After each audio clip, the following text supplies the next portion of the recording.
17 वर्षीय अल्पवयीन मुलीनं न्यायालयाकडे गर्भपाताची परवानगी मागितली आहे। मुलगी सध्या 26 आठवडे 3 दिवसांची गर्भवती आहे।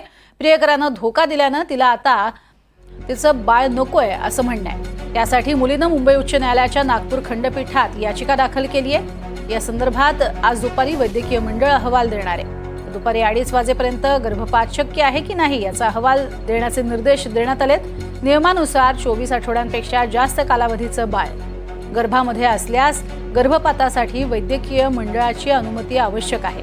तर सदर अल्पवयीन मुलीला लग्नाचं आमिष दाखवून तिचं लैंगिक शोषण केल्याप्रकरणी आरोपी तरुणाविरोधात नागपूरच्या राणा प्रताप नगर पोलीस ठाण्यात गुन्हा दाखल आहे।